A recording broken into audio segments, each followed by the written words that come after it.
when you think you can't make a difference and why you should just go ahead and do that thing. This is a little story how an unexpected photo from my bestie got me back to trying, even if everything around me was changing daily. When COVID hit, I'm not gonna lie, I was scared. All of a sudden everything was shutting down, my kids' schools closed. My husband called and said that he was gonna be on administrative leave and staying home. So I'm thinking, okay, we got this. I stay at home all the time. This is my jam. I can totally handle this. I don't go anywhere. So as the days turned into weeks, I started really falling into a funk because of everything that was going on, and I'm watching social media, I'm getting more scared, and I was not sleeping. New reality.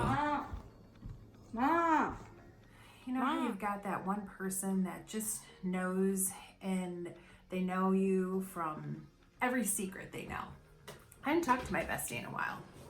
I texted her, told her everything was fine. She knew some things, but I think she noticed that I wasn't creating and I wasn't feeling myself.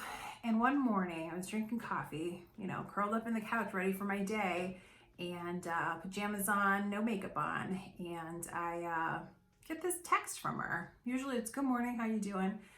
But this time it was just a picture, and it said, check out this photo.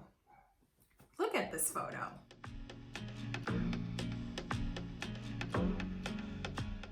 The wheels are turning, and I've got the perfect dresser to get ready to start my project. I start off with a coat of petticoat pink and use my Paint Pixie brush, the Dusty.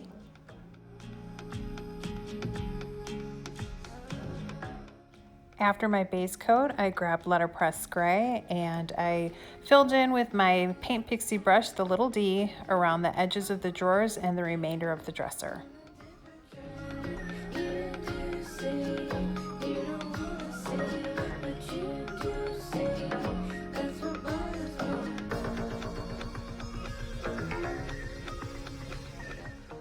Wasn't doing my normal routine. I stay at home and work, but I always got up.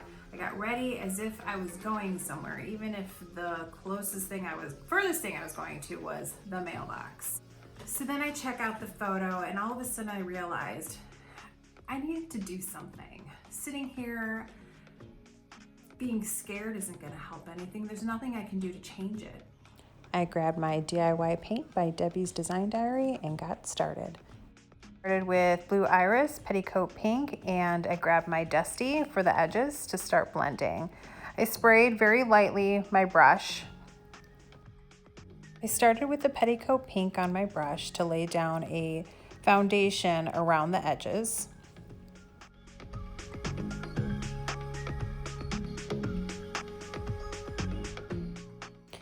I then grabbed just a little bit of the blue iris on the edge of my brush and then blended that into the petticoat pink.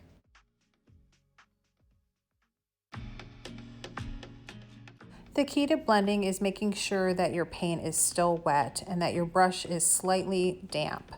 And then you just apply very little pressure, basically feathering the two colors into one another.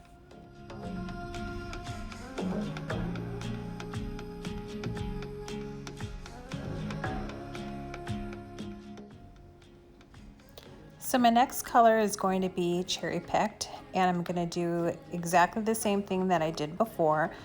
Here I'm using a French tip, lightly damp my brush, and just use a little bit of paint.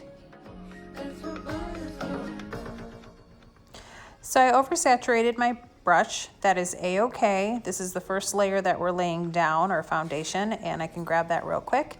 And I had a little bit of overspray, so I used my other brush for the blue and fixed that as well. And then keep going.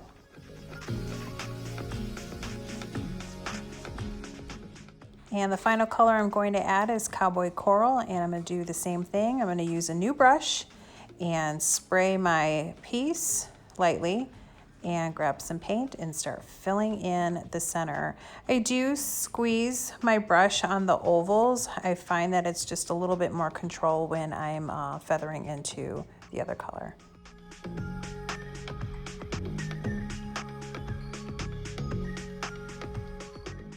And then repeat for all the drawers that you want to have blended. So now I'm going to go back and do a second coat of the blending, the same process all over again, but just fine tuning the blending in together and softening the colors up. And then I started looking at it different. And then I started looking at the photo. And then I started painting. And as I started painting, getting creative, all of a sudden everything started coming back. I started feeling like myself. And I didn't necessarily start getting ready like today. But I started getting up in the mornings instead of struggling to get up in the mornings. I was noticing I was starting to fall asleep a little bit better. And as I started fixing this dresser up, I started getting ready. And even though I've got this salt and pepper hair going on, I'm taking the time to try new things. I've got fake eyelashes that I'm playing with at home. The boys think it's funny, but hey, I'm gonna do what I can do. So now I want to soften up this blue edge with the gray. So I'm going to take some letterpress gray. I'm going to start at the furthest outer edge and paint. And then as my paint wears off and starts to dry, I will fade into the blue, almost like a dry brush. So that way it blends in and softens that hard line between the gray and the blue.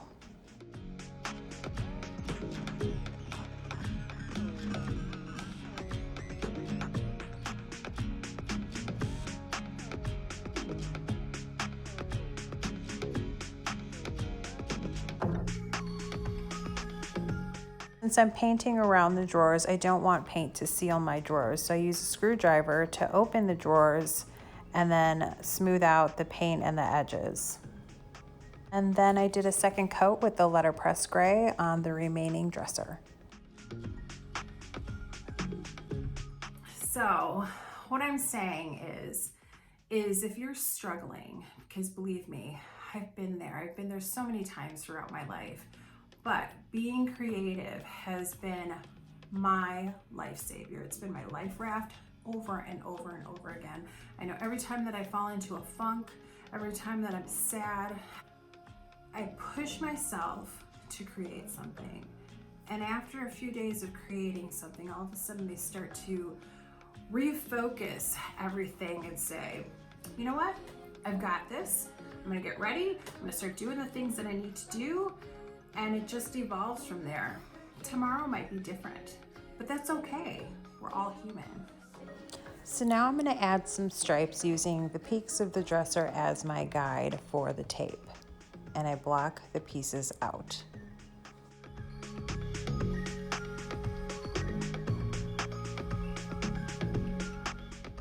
When I'm done painting the stripes, I do pull the tape when it's still a little bit wet to get a crisp line. We all lose hope. We all get into those funks and we all have things that happen. Always remember that you're not alone, even though I thought I was alone for some reason, but my best friend knew that without even talking to her, that I needed just a little something. So reach out to somebody and say hello, because you might not even know that that might mean the world to them.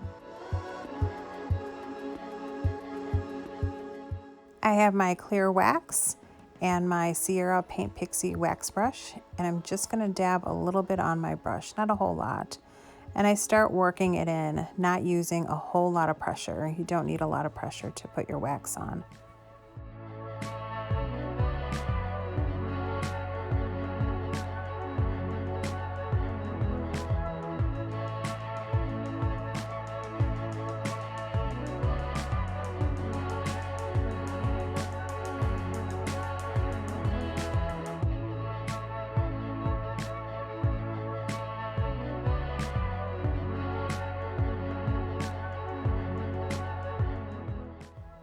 So now I'm going to go back and wipe off any of the excess, concentrating in the areas where wax might have pulled up. So I just take a cloth and lightly wipe away around the edges and the corners or anywhere there might be some wax buildup. And then I finish off the tops of the drawers and the sides. Now I'm going to add some white wax. I use a smaller Paint Pixie brush to add the wax. I want to give this piece a softer, more rustic look. So adding the white wax will give it a little bit more dimension and soften the colors a bit. And I just repeat the same process I did with the clear wax.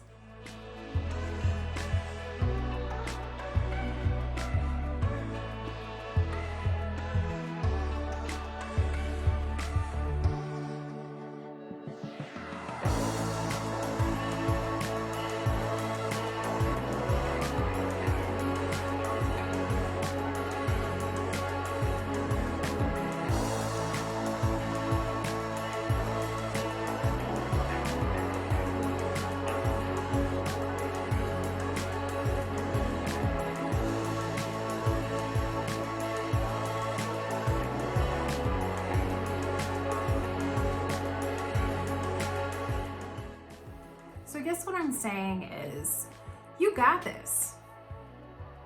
This is just a little bump in the road. We've all been through so many things and it's hard, but I really hope that you choose today to create something and realize that it'll make you feel better.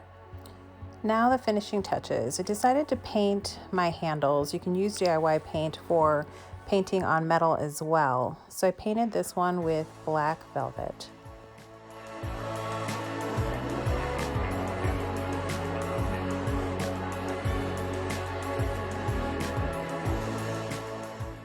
After the paint is dry, I use DIY's liquid top coat, Big Top, after show to seal the hardware.